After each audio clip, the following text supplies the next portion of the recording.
आगामी विधानसभा चुनाव को लेकर कांग्रेस ने किया सदस्यता अभियान तेज। राजधानी रायपुर में पीसीसी अध्यक्ष मरकाम ने ली समीक्षा बैठक। अभियान में युवाओं को जोड़ने पर दिया गया जोर। श्योपुर में कर्मचारी और मजदूर संघ ने किया धरना प्रदर्शन। सीएम के नाम कलेक्टर को सौंपा ज्ञापन। शहर की समस्याओं को लेकर रखी 22 सूत्रीय मांग।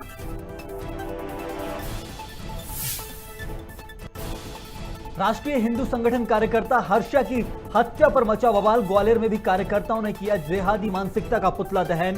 कार्रवाई की मांग न होने पर उग्र आंदोलन की दी चेतावनी। कोरिया जिले के भरतपुर जनपद पंचायत सचिव ने की आत्महत्या। जांच के दौरान मिला सुसाइड नोट। सीईओ और कांग्रेस नेता पर लगाए मानसिक प्रताड़ना के आरोप।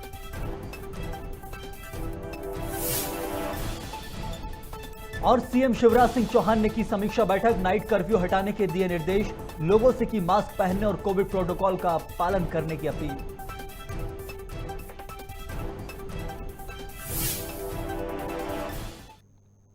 नमस्कार, बहुत स्वागत है आप सभी का खबर भारत में। आपके साथ मैं हूं संयम जैन। आइए बुलेटिन में आप खबरों का सिलसिला विस्तार से शुरू करते हैं। छत्तीसगढ़ में होने वाली आगामी विधानसभा चुनाव को लेकर कांग्रेस ने अपना सदस्यता अभियान तेज कर दिया है। लिहाजा राजधानी रायपुर में पीसीसी अध्यक्ष मोहन मरकाम ने कंट्रोल रूम में सदस्यों की समीक्षा बैठक ली, जिसमें मरकाम ने अभियान को लेकर जिलेवार प्रगति विषय का जायजा लिया। वहीं सभी जिलों में सदस्यता अभियान को लेकर सतत निगरानी रखने के आदेश दिए हैं। साथ ही उन्होंने सभी सदस्यों को अभियान चलाने और युवाओं को पार्टी से जोड़ने में काम में तेजी लाने की हिदायत दी है।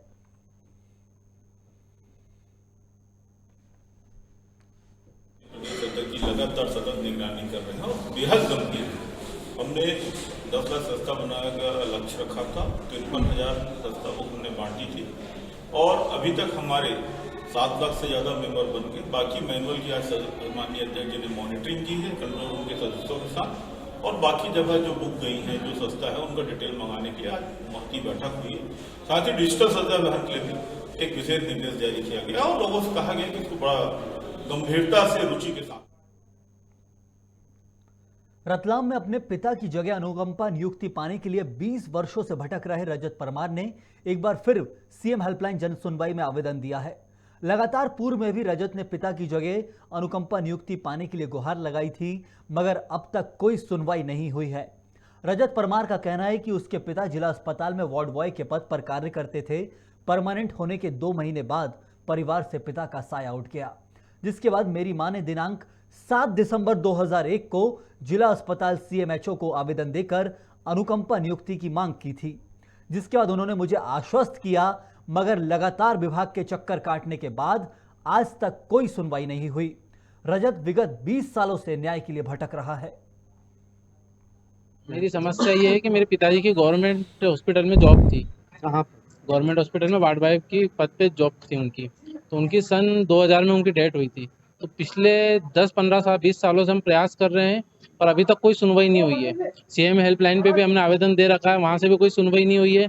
और यहाँ जन सुनवाई में भी आए थे तो कलेक्टर द्वारा हमको, मतलब मेरे माता जी आए थे, उनको बताया गया था कि आपको हम इतने साल का पैसा हम दे देंगे और ये नौकरी दी जाएगी। और अब 1 महीने बाद हम वापस आए हैं तो बोला गया है कि कुछ भी नहीं है, बोले आप जाइए आपके घर, और अभी बिल्कुल बदतमीजी से बाहर करके हमको बाहर भगाया गया है। श्योपुर जिले के वीर सावरकर स्टेडियम में राज्य कर्मचारी संघ और भारतीय मजदूर संघ ने अपनी मांगों को लेकर संयुक्त 1 दिवसीय धरना प्रदर्शन किया। साथ ही जिला मुख्यालय में रैली निकालकर मुख्यमंत्री के नाम का ज्ञापन जिला कलेक्टर को सौंपा है, जिसमें शहर की समस्याओं को लेकर 22 सूत्रीय मांग रखी गई। इस मौके पर अलग अलग विभाग के कर्मचारी वहां मौजूद रहे। भारत माता की कर्मचारी एकता, कर्मचारी एकता। बीएमएसटी का पहचान, पुरानी पेंशन, पुरानी पेंशन, डीए का भुगतान करो, डीए का भुगतान करो, पुरानी पेंशन बहाल करो, राज्य कर्मचारी संघ। अनुकंपा नियुक्ति में भी यहाँ कई तरह की धांधली की जा रही है, वो बेचारे परेशान हैं। और तीसरा सबसे बड़ा जो मुद्दा है वो है पुरानी पेंशन बहाली का। ये सांसद विधायक यदि 3 बार बनते हैं तो इनको 3-3 पेंशन दी जाती है और कर्मचारी 60 साल तक अपने जीवन को न्यौछावर करके और अपनी सेवा देता है तो उनके न्यू पेंशन प्लान में उनको झोंक दिया गया है, जो कि 60 साल सेवा करने के उपरांत उनको 2,000 रुपये 1,000 रुपये पेंशन मिलती है, जो कि बहुत बड़ी विसंगति है। इसको शासन को गंभीरता से लेना चाहिए और इसे दूर करके और पुरानी पेंशन बहाल करना चाहिए। कोरिया जिले के थाना कोटाडोल क्षेत्र के भरतपुर जनपद पंचायत सचिव ने आत्महत्या कर ली। वहीं पुलिस जांच के दौरान सुसाइड नोट मिला है, जिसमें पंचायत सीईओ और कांग्रेस नेता पर मानसिक प्रताड़ना का आरोप लगाया है। वहीं सुसाइड नोट सोशल मीडिया पर वायरल हो रहा है। बताया जा रहा है कि मृतक सचिव का नाम छत्रपाल सिंह है, जो ग्राम च्यूल का रहने वाला है। वह फिलहाल नेयुआ और गढ़वार पंचायत के प्रभार में सचिव थे। वहीं पूरे मामले की जांच में पुलिस फिलहाल जुट गई है।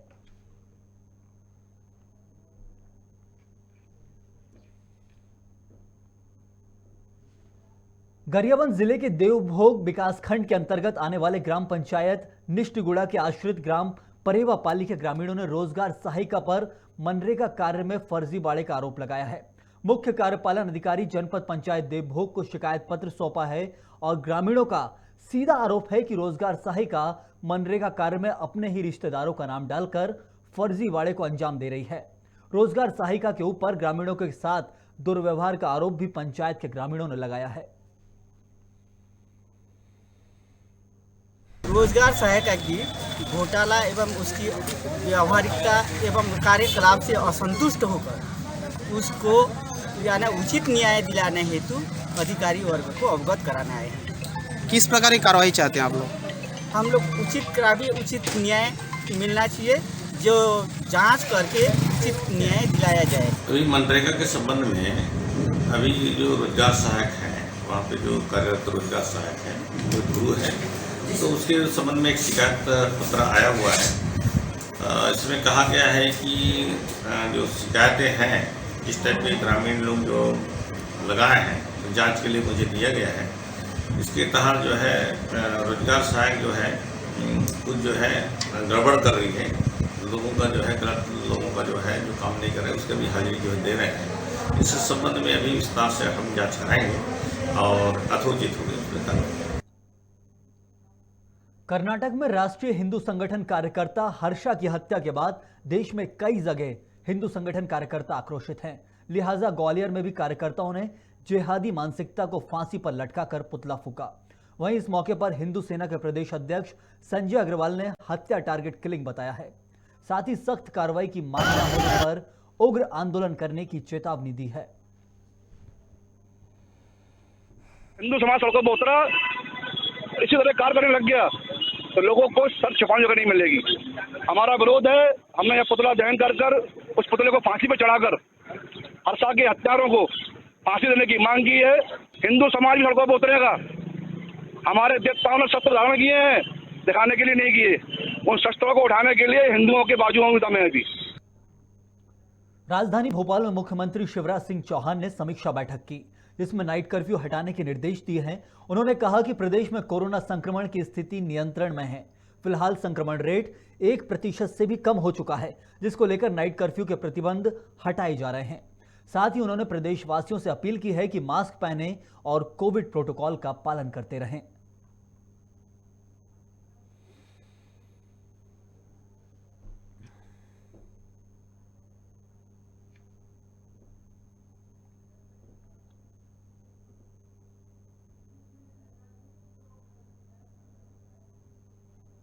खबर भोपाल से ही, जहां चिकित्सा शिक्षा मंत्री विश्वास सारंग पर कांग्रेस ने बयानी हमला किया है।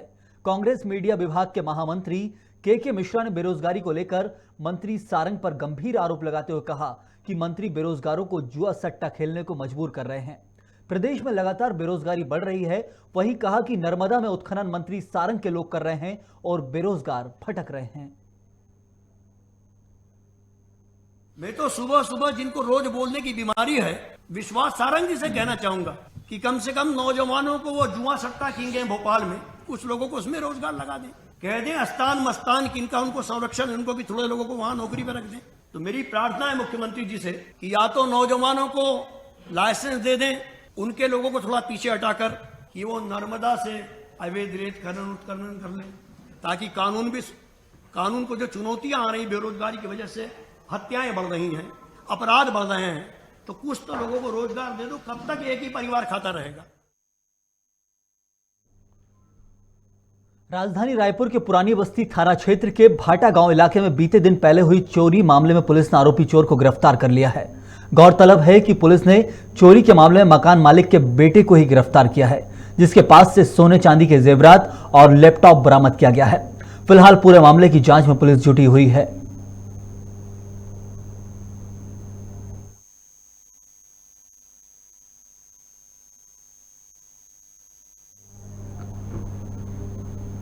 मध्य प्रदेश विधानसभा अध्यक्ष गिरीश गौतम के अध्यक्षीय कार्यकाल का आज 1 साल पूरा हुआ। 1 साल के कार्यकाल पर पुस्तक का विमोचन हो रहा है, जिसमें संसदीय कार्य मंत्री डॉक्टर नरोत्तम मिश्रा भी कार्यक्रम में शामिल हुए। वहीं गौतम को अध्यक्ष पद पर 1 साल पूर्ण होने पर पुष्पगुच्छ भेंट कर शुभकामनाएं दी गईं।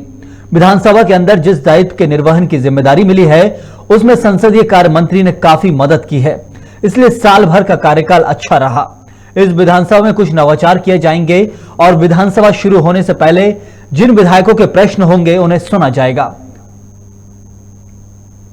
वास्तव में अविस्मरणीय और अद्भुत कार्यकाल, और ये पुस्तक जो आपके सामने है वह वही उस कार्यकाल का प्रतिबिंब है। किसी विद्वान ने कहा और किसी ने लिखा कि लिखने योग्य किया जाए। ये पुस्तक में वही लिखा है जो किया है। इस 1 वर्ष में कई निर्णय माननीय अध्यक्ष जी के ऐसे हुए जो मील के पत्थर साबित हमारे संसदीय कार्य में रहेंगे। पुरस्कार वितरण का समारोह आयोजित करूं और हमारे उत्कृष्ट विधायक का, उत्कृष्ट मंत्री का, हमारे पत्रकार का, इलेक्ट्रॉनिक का, प्रिंट का, हमारे पूरे अधिकारी का, हमारे कर्मचारी का, इतने पुरस्कारों की घोषणा मैंने की है, उन सारा दे सकूं। ये बड़ा उद्देश्य है जो साल भर के भीतर मैं पूरा करने जा रहा। स्वाभाविक है कि चूंकि पहली मर्तबा प्रयास हो रहा है, कई दिनों बाद, कई महीनों का, कई सालों बाद, तो चयन में थोड़ा उतना समय मिला नहीं, चयन समिति को समय कम मिला। कांग्रेस मीडिया विभाग महामंत्री के मिश्रा ने प्रदेश सरकार के रोजगार दिवस पर तंज कसा है। उन्होंने कहा कि सरकार युवाओं को झूठे सपने दिखा रही है। सरकार को रोजगार दिवस की जगह बेरोजगारी दिवस मनाना चाहिए। इतना ही नहीं, मिश्रा ने मुख्यमंत्री शिवराज सिंह चौहान को आड़े हाथों लेते हुए कहा कि सीएम को प्रति माह रोजगार दिवस मनाना चाहिए। दरअसल सीएम ने 2 महीने में 5 लाख से ज्यादा नौजवानों को रोजगार का दावा किया था, जबकि बेरोजगारी की मार से युवा आए दिन आत्महत्या कर रहे हैं। मिश्रा का दावा है कि सीएम ने पिछले 2 सालों में 30 लाख लोगों को रोजगार देने के झूठे सपने दिखाए हैं।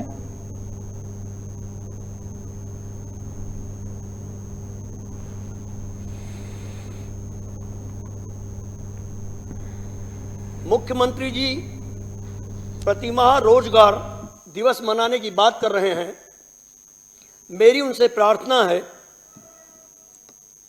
कि वे रोजगार दिवस मनाएं, मगर एक दिन नौजवानों की आत्महत्या जो हर माह हो रही है उनको भी श्रद्धांजलि देते जाएं। कितने नौजवानों ने 5.25 लाख नौकरियां पाने के बाद पिछले 2 माह में, और 1 लाख नौजवानों ने प्रति माह जो रोजगार पाया है। मैं मुख्यमंत्री जी से प्रार्थना करना चाहूंगा कि उसे लेकर एक श्वेत पत्र जारी करें। इस बुलेटिन में फिलहाल इतना ही। खबरों का सिलसिला खबर भारत में लगातार जारी है। आप देखते रहिए खबर भारत।